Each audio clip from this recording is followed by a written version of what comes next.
Hello दोस्तों, स्वागत है आप सबों का YouTube channel the student academy पे। मैं हूं पीके मेहता, आप सबों को स्वागत करता हूं। कल मैं वीडियो अपलोड नहीं कर पाया था कुछ टेक्निकल एरर के वजह से। आज से कंटिन्यू वीडियो आपको मिलते रहेंगे सेट प्रैक्टिस का अल्टरनेट तौर पे।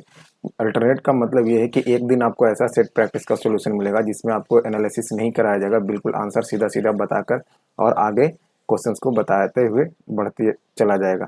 और जो दूसरे दिन का सेट प्रैक्टिस होगा उसमें पूरे एनालिसिस कराया जाएगा, पूरे अच्छे तरीके से। जितने भी मैं फैक्ट्स देता हूँ, जिस तरह से मैं कराता हूँ वैसे कराया जाएगा, लेकिन एक दिन का जो होगा उसमें उतनी फैक्ट्स नहीं दिए जाएंगे। चलिए, तो आज जो शुरू कर रहे हैं जो सेट प्रैक्टिस का एनालिसिस, उसमें उतने ज़्यादा फैक्ट्स आपको नहीं दिए जाएगा, बस आंसर बताकर आपको आगे बढ़ जाएगा। तो चलिए चलते हैं पहले क्वेश्चन पे। पहला क्वेश्चन कुछ इस प्रकार है। पहला क्वेश्चन है, ये पहला क्वेश्चन, सैंधव सभ्यता के लोग निम्न में से किस धातु से परिचित नहीं थे ये पूछ रहा है। तो वो लोहा से परिचित नहीं थे, याद रखिएगा, लोहा से परिचित नहीं थे। लोहा का जो उपयोग शुरू हुआ वो उत्तर वैदिक काल में हुआ। उत्तर वैदिक काल में लोहे का प्रयोग शुरू हुआ और मानव द्वारा सबसे पहले जो तांबे का प्रयोग किया गया था, किस धातु का प्रयोग किया गया था, तो तांबे का। दोनों क्वेश्चन याद रखिएगा। सैंधव सभ्यता में कौन से धातु से परिचित लोग नहीं थे, तो लोहे से परिचित नहीं थे। लोहे की शुरुआत उत्तर वैदिक काल से होती है और मानव द्वारा पहला प्रयोग किया गया धातु क्या था, तो तांबा। चलिए 2 नंबर क्वेश्चन पे आते हैं। सर्वाधिक प्राचीन वेद ऋग्वेद है जिसमें ईश्वर की संस्तुति के मंत्र हैं। ईश्वर के संस्तुति के क्या है, मंत्र दिए गए हैं ऋग्वेद में, जो सबसे प्राचीनतम वेद है ना। चलते हैं अब तीसरे नंबर क्वेश्चन पे। कह रहा है कि निम्न में से किसके द्वारा बाबा रामदेव की आत्मकथा माई लाइफ माई मिशन लिखा गया है। तो माई लाइफ माई मिशन जो लिखा गया उदय माहुरकर के द्वारा लिखा गया। ए नंबर ऑप्शन हो जाएगा, उदय माहुरकर के द्वारा। चलिए अगले क्वेश्चन पे चलते हैं और अगला क्वेश्चन क्या कह रहा है। अगला क्वेश्चन है 4 नंबर। 4 नंबर क्वेश्चन कह रहा है कि भारत के किस राज्य में जीएसआर द्वारा ग्रीनफील्ड अंतर्राष्ट्रीय हवाई अड्डे विकसित किए जाएंगे। तो ग्रीनफील्ड जीएसआर के द्वारा ग्रीनफील्ड अंतर्राष्ट्रीय हवाई अड्डा जो विकसित किया जाएगा वो गोवा में किया जाएगा। आंसर हो जाएगा डी नंबर। जीएमआर जो है वो हवाई अड्डा बनाने का एक संस्था है जिसका मुख्यालय नई दिल्ली में है। नेक्स्ट है 5 नंबर क्वेश्चन दोस्त, कि कनिष्क की राजधानी कहाँ थी। तो कनिष्क की राजधानी थी पुरुषपुर या पेशावर। आंसर हो जाएगा बी नंबर। इसने अपनी दूसरी राजधानी बनाया था मथुरा को। किसे, मथुरा को। याद रखिएगा, मथुरा इसकी दूसरी राजधानी थी। कनिष्क कुषाण वंश का शासक था। 6 नंबर क्वेश्चन है, चीनी यात्री फाहियान निम्नलिखित में से किस शासक काल में भारत आया था। तो भारत जो आया था फाहियान, वो चंद्रगुप्त द्वितीय के शासन काल में। सी नंबर आंसर हो जाएगा, चंद्रगुप्त द्वितीय के शासन काल में आया था कौन, फाहियान। 7 नंबर क्वेश्चन कर रहा है, पृथ्वीराज चौहान के दरबारी कवि का नाम क्या था। तो पृथ्वीराज चौहान के दरबारी कवि का नाम था चंद्र बरदायक, जिसने पुस्तक लिखी थी कौन, पृथ्वीराज रासो लिखा गया था इनके द्वारा पुस्तक। चलिए आगे चलते हैं 8वें क्वेश्चन पे। और 8वां क्वेश्चन क्या कह रहा है कि अलाउद्दीन जो खिलजी था, अलाउद्दीन के बाजार नियंत्रण का निम्न में से कौन सा मुख्य कारण था। तो अलाउद्दीन का बाजार नियंत्रण जो प्रणाली लगाया गया था वो अपनी सेना की दक्षता क्षमता को कायम रखने के लिए, है ना। वो अपनी सेना को और सुदृढ़ करना चाहता था, जिसके कारण वो बाजार नियंत्रण प्रणाली लाया गया था। इसी के लिए चलाया था दीवाने रियासत। क्या चलाया था, दीवाने रियासत, है ना। तो याद रखिएगा, दीवाने रियासत किसके द्वारा, अलाउद्दीन खिलजी के द्वारा। अगला क्वेश्चन है, ये देखिए आगे ही क्वेश्चन है वो 9 नंबर, दीवाने रियासत विभाग की स्थापना किस सुल्तान द्वारा की गई थी। तो दीवाने रियासत की जो स्थापना किया गया था वो अलाउद्दीन खिलजी के द्वारा किया गया था, यानी ए नंबर आंसर आपका सही हो जाएगा। उसके बाद है 10 नंबर क्वेश्चन। 10 नंबर क्वेश्चन कह रहा है कि मीराबाई समकालीन थी किसकी। तो मीराबाई जो थी वो चैतन्य महाप्रभु की समकालीन थी। चैतन्य महाप्रभु के समकालीन थे। बी नंबर आंसर हो जाएगा। उसके बाद है 11 नंबर क्वेश्चन। 11 नंबर क्वेश्चन कह रहा है 11 नंबर कि मुगल काल में सेना का प्रधान को क्या कहा जाता था। तो मुगल काल में सेना का प्रधान को मीर बख्शी कहा जाता था। आंसर हो जाएगा बी नंबर। 12 नंबर क्वेश्चन है, मराठा को एक शक्ति के रूप में किसने संगठित किया था। तो मराठा को एक शक्ति के रूप में शिवाजी के द्वारा संगठित किया जाएगा। आंसर हो जाएगा सी नंबर। लेकिन मराठाओं की खोई हुई प्रतिष्ठा को पुनः वापस दिलाया था किसने, तो बालाजी विश्वनाथ के द्वारा दिलाया गया था, है ना। 14 नंबर चलते हैं क्वेश्चन। वर्ष 1943 में आजाद हिंद फौज, आजाद हिंद फौज के अस्तित्व में आई थी। तो यह सिंगापुर में इसकी स्थापना की गई थी 1943 में। राज बिहारी बोस इसके स्थापना में सबसे अग्रणीय भागीदारी थे। तो आंसर हो जाएगा इसका सी नंबर। 14 नंबर क्वेश्चन कराए, चंपारण जनपद में तिनखटिया पद्धति प्रथा का तात्पर्य क्या था? इसका अर्थ होता था कि किसानों द्वारा 3/20 भूभाग पर नील की खेती करना, यानी 20 हिस्से में से 3 हिस्से पर आपको नील की खेती करना ही करना था। ये तिनकटिया पद्धति था जो पश्चिमी चंपारण में चलाया जा रहा था। नील खेती कराया जाता था अंग्रेजों के द्वारा किसानों से। तो इससे खत्म करने के लिए वहां का एक नेता राजकुमार शुक्ल जो थे, वो महात्मा गांधी को यहाँ पे आमंत्रित करके और इसे समाप्त करवाए। चलते हैं अगले क्वेश्चन पे, 15 नंबर क्वेश्चन। देखिए 15 नंबर क्वेश्चन क्या कर रहा है। 15 नंबर क्वेश्चन कर रहा है कि क्रांति की तलवार में धार वैचारिक पत्थर पर रगड़ने से ही आती है। यह उपर्युक्त कथन जो है किस क्रांतिकारी के द्वारा कहा गया था? तो ये भगत सिंह के द्वारा कहा गया था। आंसर हो जाएगा सी नंबर। 16 नंबर क्वेश्चन कर रहा है कि किसने सर्वप्रथम यह प्रतिपादित किया कि सूर्य हमारे सौरमंडल का केंद्र है और पृथ्वी उसकी प्रक्रिया करती है? तो यह जो प्रतिपादन किया था वो कॉपरनिकस के द्वारा किया गया था। आंसर हो जाएगा डी नंबर। 17 नंबर क्वेश्चन कर रहा है कि महासागरों में ज्वार और भाटा की उत्पत्ति के क्या कारण है? तो इसकी उत्पत्ति के कारण है सूर्य और चंद्रमा की संयुक्त प्रभाव के कारण ये उत्पत्ति होता है। आंसर हो जाएगा सी नंबर। चलिए अब चलते हैं अगले क्वेश्चन पे, और अगला क्वेश्चन है 18 नंबर। 18 नंबर क्वेश्चन क्या कर रहा है वो देखते हैं। 18 नंबर क्वेश्चन कर रहा है कि वर्ष 2011 की जनगणना के अनुसार भारत की जनसंख्या थी। तो भारत की जनसंख्या थी 15वीं। भारत की जनगणना जनसंख्या थी वो 15वीं जनगणना थी, ये पूछ रहा है। तो आंसर हो जाएगा डी नंबर। चलिए 19 नंबर क्वेश्चन कर रहा है, निम्नलिखित में से किस तिथि को सूर्य की किरणें विषुवत रेखा पर लंबवत पड़ती है? यानी विषुवत रेखा पर लंबवत पड़ने का मतलब है दिन रात बराबर होती है। तो ये दिन रात बराबर होता है आपका 21 मार्च और 23 दिसंबर को, 23 सितंबर को, 21 मार्च और 23 सितंबर को। तो आंसर होगा डी नंबर। 20 नंबर क्वेश्चन करा है, दीर्घ रेडियो तरंग पृथ्वी के किस सतह से परिवर्तित होता है? तो दीर्घ रेडियो तरंग जो है वो पृथ्वी के आयन मंडल से परिवर्तित होता है। आंसर हो जाएगा बी नंबर।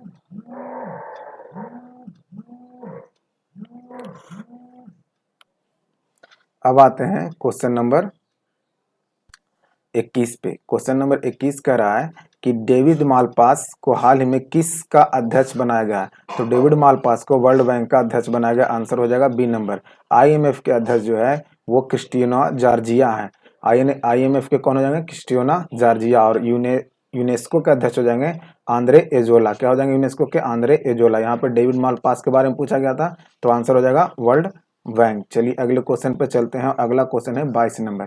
22 नंबर क्वेश्चन कर रहा है कि चीड़ के पेड़ सामान्यतः निम्नलिखित जलवायु प्रकारों में पाए जाते हैं। यानी कहाँ पे चीड़ के पेड़ पाए जाते हैं? तो चीड़ का जो पेड़ पाया जाता है वो उष्णकटिबंधीय मानसून क्षेत्र में पाया जाता है।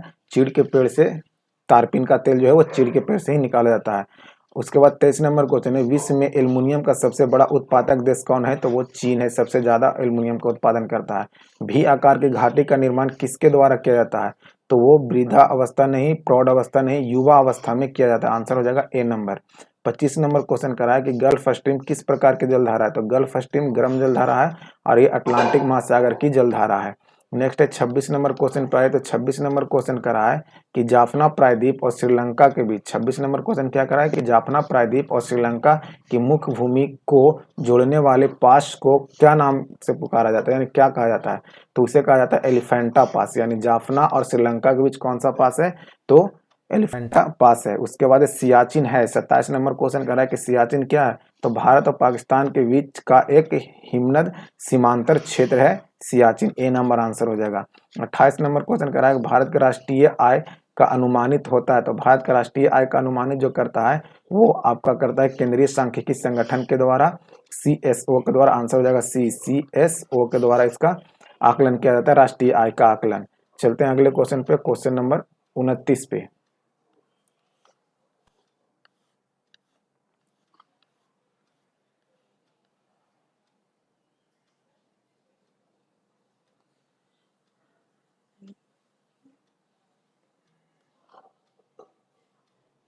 देखिए क्वेश्चन नंबर 29 क्या कह रहा है कि वाईएसआर कांग्रेस प्रमुख जगन मोहन रेड्डी ने हाल ही में किस राज्य के मुख्यमंत्री के पद पर शपथ ली थी। तो ये थोड़ा प्रीवियस ईयर क्वेश्चन है, यानी पहले का क्वेश्चन है। तो जगन मोहन रेड्डी अभी भी आंध्र प्रदेश के मुख्यमंत्री हैं, याद रखिएगा। आंध्र प्रदेश के मुख्यमंत्री हैं कौन? जगन मोहन रेड्डी। उसके बाद है 30 नंबर क्वेश्चन, भारत के कोरोमंडल तट में सर्वाधिक वर्षा होती है।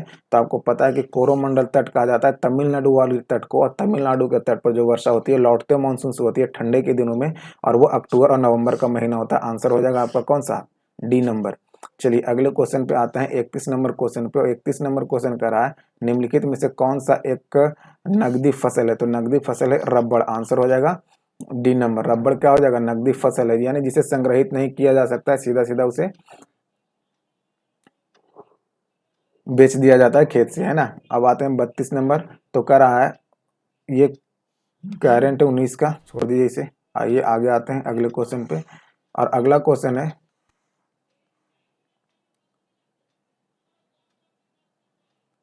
अगला क्वेश्चन है 33 नंबर कि CEAT domestic player of the year 2019। ये भी 2019 का क्वेश्चन है, पर याद रहे कि बिहार से संबंधित है इनका। आशुतोष अमन का पुरस्कार ये दिया गया था। स्वतंत्र भारत में मुद्रा का अवमूल्यन प्रथम बार किस वर्ष किया गया था। तो देखिए भारत में मुद्रा का जो अवमूल्यन है वो 3 बार किया जा चुका है। 1949 में किया गया है, 1966 में किया गया है, और 1991 में किया गया। 49, 66 और 91 में किया गया है। तो हमें पहली बार पूछा है तो आंसर हो जाएगा 1949 ए नंबर। उसके बाद है अगला क्वेश्चन है 35 नंबर। 35 नंबर क्वेश्चन कर रहा है कि भारतीय रिजर्व बैंक है। तो भारतीय रिजर्व बैंक जो है वो केंद्रीय बैंक है, वो एक केंद्रीय बैंक है। आंसर हो जाएगा बी नंबर। 36 नंबर क्वेश्चन करा है एडमिरल करमबीर सिंह ने भारतीय नौसेना के कौन से नंबर का प्रमुख का कार्यभार संभाला है। तो वो 24वें नंबर के प्रमुख है। अभी भी एडमिरल करमबीर सिंह है नौसेना के अध्यक्ष। वायुसेना में भदौरिया है अध्यक्ष। वायुसेना दिवस मनाया जाता है। तो वायुसेना दिवस मनाया जाता है 8 अक्टूबर को। वायुसेना दिवस कब मनाया जाता है? 8 अक्टूबर को। वही नौसेना दिवस 4 दिसंबर को, और थल सेना दिवस की बात करेगा तो 15 जनवरी को। आ गया ये अगले क्वेश्चन पे 38 नंबर क्वेश्चन है, राष्ट्रीय गान प्रथम बार कांग्रेस के किस अधिवेशन में गाया गया था। तो राष्ट्रीय गान कलकत्ता अधिवेशन 1911 में गाया गया था। आंसर हो जाएगा बी नंबर। 39 नंबर क्वेश्चन करा है कि निम्नलिखित में से सही का क्रम में विन्यस्त करें जिस क्रम में उन्हें भारत के संविधान की प्रस्तावना में लिखा गया है। देखिए ये क्वेश्चन बहुत ही अच्छा क्वेश्चन है जो आपको यहाँ पे पूछा गया। थोड़ा सा हम इसके बारे में आपको बताते हैं कि कैसे इसको याद रखना है। 39 नंबर क्वेश्चन करा है कि प्रस्तावना में दिए गए ये 5 शब्द जो हैं इनको सही क्रम में अरेंज करें जैसा कि अरेंज ये आपका प्रस्तावना में है। तो इसके लिए आपको याद रखना है सिर्फ ये प्रभु, समाज, धर्म, लो। ये वाले लाइन को आप याद रखिएगा, प्रभु, समाज, धर्म, लो। प्रभु का मतलब हो गया संप्रभुता, समाज का मतलब हो गया समाजवादी, और धर्म का मतलब हो गया धर्मनिरपेक्ष, और लो का मतलब हो गया लोकतंत्र। तो देखिए सबसे पहले प्रभु है यानी संप्रभुता होगा सबसे पहले। तो यानी ए नंबर किस ऑप्शन में है? ए नंबर में इसमें है और इसमें, यानी ये दोनों ऑप्शन गलत है, आपका आंसर नहीं होगा। उसके बाद देखिए समाजवाद किस 3 नंबर पे था, समाजवाद किस में है? समाजवाद डी में, यानी आंसर हो जाएगा आपका डी नंबर। उसके बाद धर्मनिरपेक्ष होगा, धर्मनिरपेक्ष 2 पर देखिए 1, 3, 2, और उसके बाद 5 नंबर पर लोकतंत्र, और उसके बाद 4 नंबर पर गणतंत्र हो जाएगा। तो इस प्रकार आप इसे आसानी से अरेंज कर सकते हैं कि याद रखना है क्या कि प्रभु, समाज, धर्म, लो। क्या याद रखना है? प्रभु, समाज, धर्म, लो। संप्रभुता, समाजवाद, धर्मनिरपेक्ष, उसके बाद लोकतंत्र। चलिए आगे चलते हैं अगले क्वेश्चन पे। अगला क्वेश्चन है 40 नंबर। 40 नंबर क्वेश्चन क्या कर रहा है, देखिए जब किसी व्यक्ति को ऐसे पदाधिकारी के रूप में कार्य करने लगता है जिसके रूप में कार्य करने का उसे वैधानिक रूप से अधिकार नहीं है तो न्यायालय कौन सा लेख जारी करता है। तो जब उसको उस कार्य करने का अधिकार है ही नहीं तो उसके खिलाफ जारी किया जाएगा कौन सा लेख? तो अधिकार परीक्षा। वो पूछेगा आप किस अधिकार से ये कार्य कर रहे हैं, यानी आंसर हो जाएगा ए नंबर। उसके बाद कह रहा है हाल ही में किस रेलवे स्टेशन का नाम बदलकर पंडित दीनदयाल उपाध्याय कर दिया गया। तो मुगल सराय का नाम बदलकर पंडित दीनदयाल उपाध्याय कर दिया गया है। चलिए चलते हैं अगले क्वेश्चन पे, और अगला क्वेश्चन इधर है आपका 42 नंबर। 42 नंबर क्वेश्चन कर रहा है कि संसद के दोनों सदनों के मध्य अनुमोदन किए जाने पर उस तारीख से कब तक आपातकाल प्रवर्तन में रहता है। देखिए संसद से जब अनुमोदन हो जाता है तो वो 6 महीने तक आगे बढ़ जाता है। आंसर हो जाएगा सी नंबर। कर रहा है 43 नंबर क्वेश्चन, संसद में भारतीय राष्ट्रपति पर महाभियोग एक कैसी प्रक्रिया है। तो भारत में राष्ट्रपति पर महाभियोग की प्रक्रिया जो है अर्धन्यायिक प्रक्रिया है। कैसी प्रक्रिया है? अर्धन्यायिक प्रक्रिया है। अनुच्छेद 61 के तहत इसे महाभियोग प्रक्रिया लिया गया है, जो आपका यूएसए के संविधान से लिया गया है। आगे चलते हैं 44 नंबर, वे केंद्र शासित प्रदेश जिसका राज्यसभा में प्रतिनिधित्व है निम्न में से कौन सा है। तो आंसर हो जाएगा यहाँ पे आपका नई दिल्ली का प्रतिनिधित्व है राज्यसभा में केंद्र शासित प्रदेश के रूप में। उसके बाद आइए 45 नंबर क्वेश्चन। 45 नंबर क्वेश्चन कह रहा है कि वरुण 2019 के 20 के वरुण जो सैन्य अभ्यास होता है, संयुक्त सैन्य अभ्यास होता है, वो भारत का फ्रांस के साथ होता है।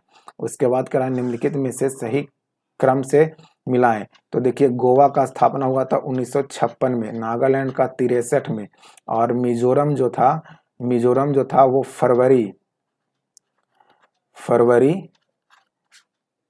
87 में, और गोवा भी 87 में बना था, लेकिन ये मई 87 में बना था, मई 87 में बना था, है ना। तो इसको आप अरेंज कीजिएगा तो 1 नंबर पे आ जाएगा असम, उसके बाद आएगा 2 नंबर पे नागालैंड, और 3 नंबर पे आएगा कौन सा, तो मिजोरम, और 4 नंबर पे आ जाएगा कौन सा, तो गोवा। यानी 1 2 4 3 आंसर हो जाएगा सी नंबर। चलिए अगले क्वेश्चन पे चलते हैं, और 47 नंबर क्वेश्चन कर रहा है कि पंचायत के निर्वाचन के लिए, 47 नंबर क्वेश्चन क्या कर रहा है कि पंचायत के निर्वाचन में चुनाव लड़ने के लिए उम्मीदवारों की न्यूनतम आयु क्या होनी चाहिए। तो चुनाव लड़ने के लिए पंचायत में 21 वर्ष होना चाहिए। लोकसभा के चुनाव के लिए 25 वर्ष, राज्यसभा के चुनाव के लिए 30 वर्ष, राष्ट्रपति उपराष्ट्रपति के लिए कितना, 35 वर्ष। आइए चुनाव वोट देने के लिए 18 वर्ष। सुदीरमन कप 2019 का विजेता कौन है, चीन ही है। उसके बाद यह आयोजन नहीं हुआ है। नेक्स्ट क्वेश्चन है आपका 49 नंबर, और 49 नंबर क्वेश्चन कर रहा है कि जेट इंजन किस सिद्धांत पर कार्य करता है। तो जेट इंजन जो है वो रैखिक संवेग संरक्षण के सिद्धांत पर काम करता है। आंसर हो जाएगा सी नंबर। 50 नंबर क्वेश्चन है, ये करंट है, छोड़ दीजिए इसे। 51 नंबर क्वेश्चन कर रहा है कि ग्रहों का गति का नियम किसने प्रतिपादित किया था। तो ग्रहों का गति का नियम प्रतिपादन किया था केपलर ने। आंसर हो जाएगा बी नंबर।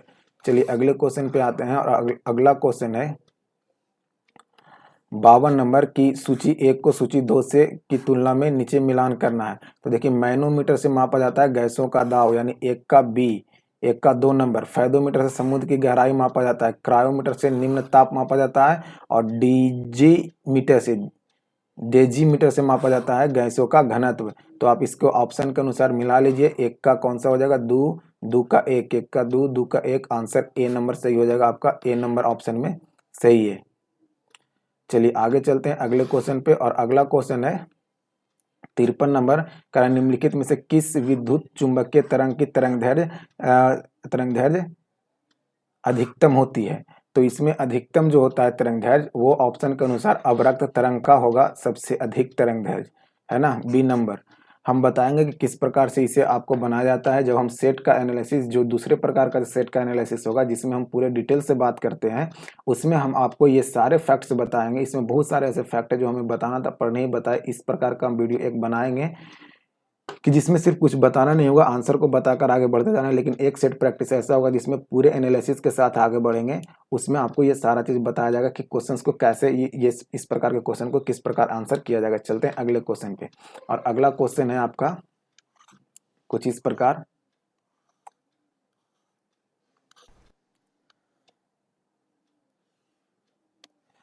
यूनेस्को की विश्व विरासत सूची की सालाना बैठक 30 जून 2019 को, जो जुलाई को होने वाला था, वो बाकू में हुआ था। 20 वाला चीन में आयोजन करना था, लेकिन कोविड-19 की वजह से इसे स्थगित कर दिया गया। 55 नंबर क्वेश्चन कर रहा है कि घरेलू विद्युत तार स्थापन मूल्यतः होता है वो समानांतर संबंध में होता है, समानांतर क्रम में जोड़ा जाता है घरेलू विद्युत को, है ना। चलिए 56 नंबर चलते हैं। 56 नंबर क्वेश्चन पे क्या कर रहा है कि निम्नलिखित में से कौन युक्ति विद्युत ऊर्जा को यांत्रिक ऊर्जा में बदलता है। तो विद्युत ऊर्जा को यांत्रिक ऊर्जा में बदलता है कौन, विद्युत मोटर, और आंसर हो जाएगा इसका डी नंबर। चलिए अगला क्वेश्चन कह रहा है कि सुरक्षा परिषद के द्वारा 2019 में किस आतंकवादी को वैश्विक आतंकवादी घोषित करते हुए ब्लैक लिस्ट में इसे जारी किया था। तो मसूद अजहर को जारी किया था। आंसर हो जाएगा ए नंबर। 58 नंबर क्वेश्चन कर रहा है एक कंप्यूटर की स्मृति को प्रायः किलोवाट बाइट या मेगाबाइट के द्वारा व्यक्त किया जाता है। 1 बाइट होता है तो 1 बाइट होता है 8 बाइनरी अंक के बराबर होता है। आंसर हो जाएगा ए नंबर। चलिए अगले क्वेश्चन पे चलते हैं और अगला क्वेश्चन कर रहा है 59 नंबर क्वेश्चन कर रहा है कि पृथ्वी के केंद्र पर वस्तु का भार जो होता है वो शून्य होता है। भार क्या होगा? शून्य होगा, लेकिन द्रव्यमान में कोई भी परिवर्तन नहीं होगा, यानी अपरिवर्तित रहेगा, यानी आंसर हो जाएगा बी नंबर। गन मेटल में होता है तांबा, टीन और जिंक होता है, यानी जस्ता होता है। आंसर हो जाएगा डी नंबर। नेक्स्ट क्वेश्चन अगला है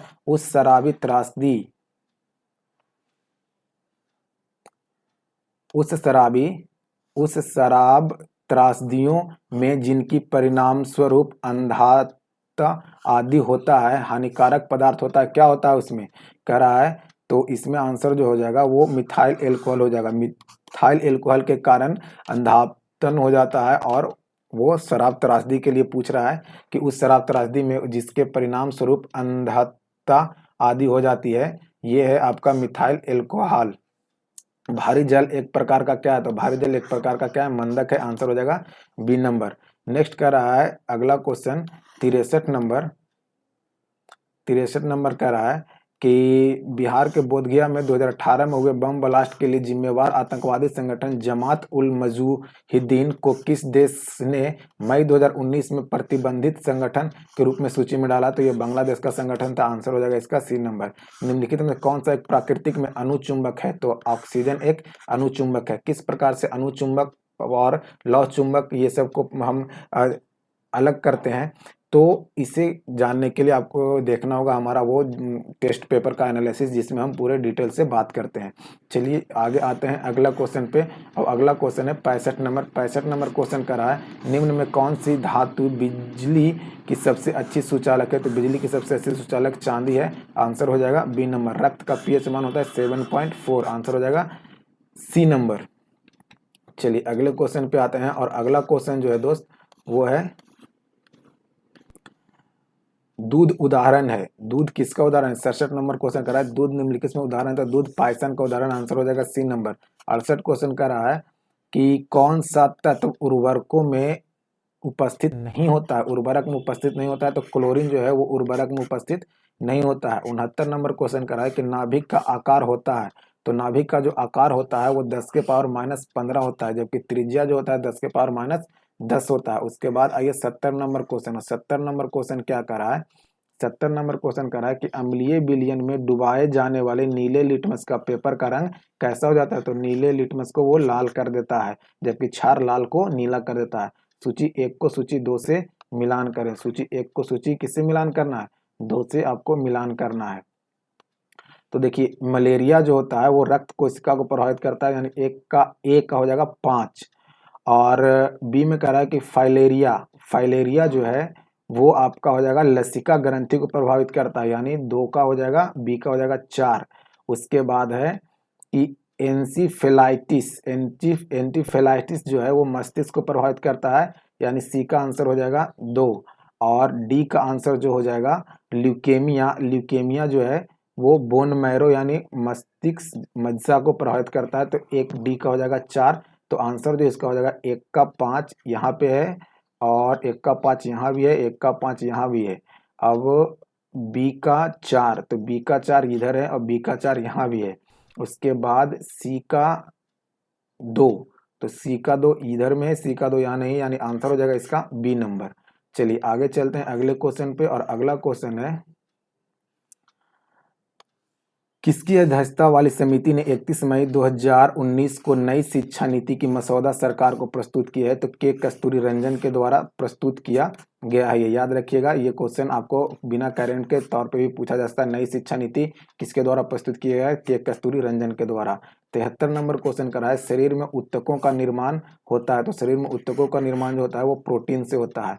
74 नंबर क्वेश्चन करा है कि लार किसके पाचन में सहायक होता है? तो लार जो है वो स्टार्च के पाचन में सहायक होता है, जिसमें टालिन नामक एंजाइम पाया जाता है लार में, है ना। चलिए 75 नंबर क्वेश्चन पे आते हैं। 75 नंबर क्वेश्चन क्या कर रहा है कि निम्नलिखित में से किस विदेशी यात्री ने बिहार की यात्रा की थी? तो फाहियान, ह्वेनसांग, मेगास्थनीज, ये तीनों बिहार की यात्रा किए थे। फाहियान चंद्रगुप्त द्वितीय के दरबार में आया था, ह्वेनसांग हर्षवर्धन के दरबार में आया था, और ये मेगास्थनीज जो था चंद्रगुप्त मौर्य के दरबार में आया था, याद रखना है।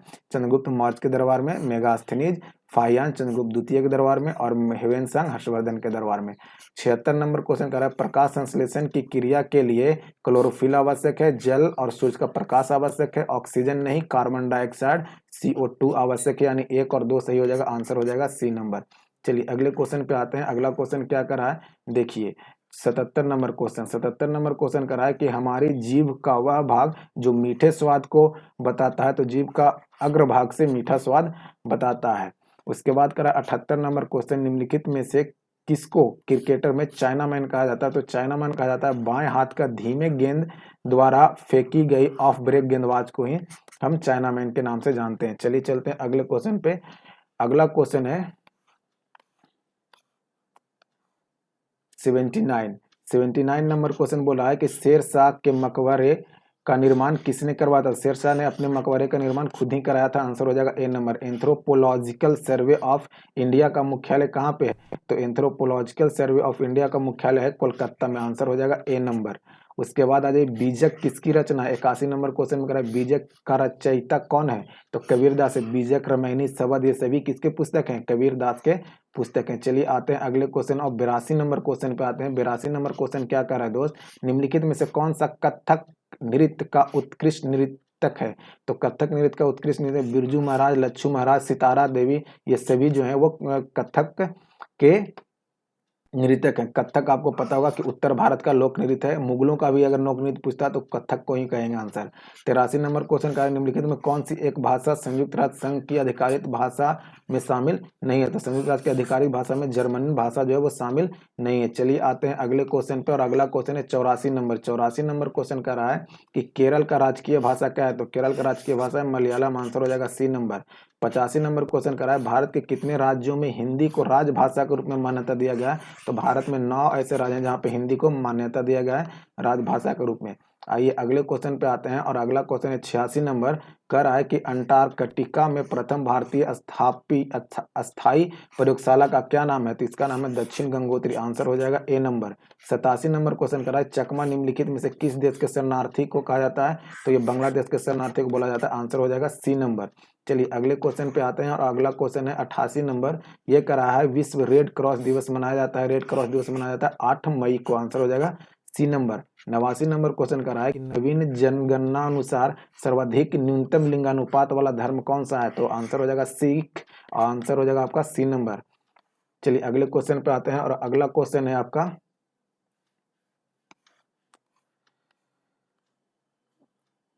90 नंबर क्वेश्चन क्या कर रहा है। 90 नंबर क्वेश्चन कर रहा है कि अर्थशास्त्र के लिए नोबेल पुरस्कार सन 1967 में स्थापित किया गया था, परंतु सर्वप्रथम इसे किस वर्ष से प्रदान किया जाने वाला, तो 1969 से इसे प्रदान किया जाने वाला, आंसर हो जाएगा सी नंबर। धन्वंतरी पुरस्कार दिया जाता है, तो धन्वंतरी पुरस्कार चिकित्सा के क्षेत्र में आजीविक सेवा के लिए दिया जाता है, आंसर हो जाएगा ए नंबर।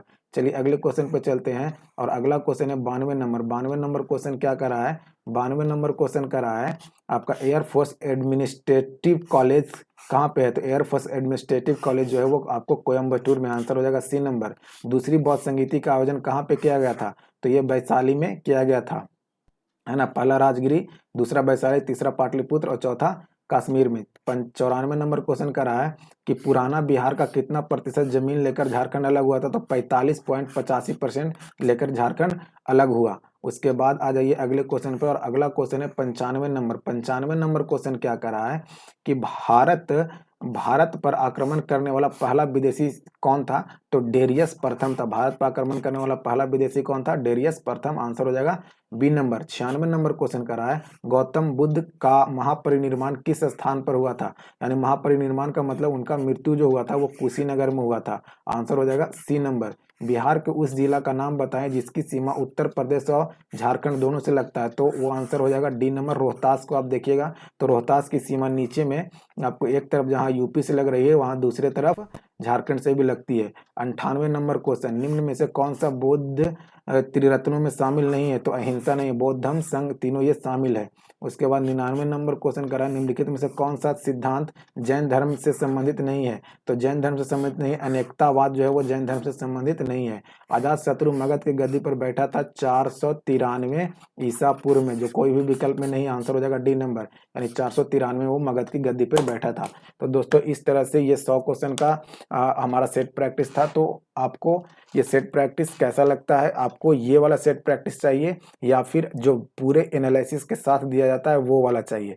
दोनों पे आप कमेंट्स कीजिए, दोनों में किस प्रकार का सेट प्रैक्टिस का एनालिसिस चाहिए आपको। हम उसी पे ज़्यादा फोकस करेंगे, उस प्रकार के वीडियो ज़्यादातर लाएंगे। पर ये दोनों चलते रहेगा, एक दिन आएगा आपको विथ डिस्कशन और एक दिन आएगा विदाउट डिस्कशन, यानी इस प्रकार के वीडियो भी बनेंगे और उस प्रकार के भी क्लास आपको चलते रहेंगे। तो कल हमने वीडियो नहीं अपलोड कर पाया था क्योंकि थोड़ा सा टेक्निकल एरर हो गया था जिसके वजह से, लेकिन अब कंटिन्यू आपका सेट प्रैक्टिस करेंट्स का चलते रहेगा और जो इम्पोर्टेंट टॉपिक हमें लगेगा उसे हम पढ़ाते रहेंगे। तो अगर हमारा वीडियो पसंद आता है तो आप हमारे वीडियो को लाइक करें और दोस्तों में शेयर करें और हमारे चैनल को सब्सक्राइब करें ताकि आपके सपोर्ट से ही चैनल आगे ग्रो करेगा। तो आज के लिए इतना ही। जय हिंद, वंदे मातरम, भारत माता की जय।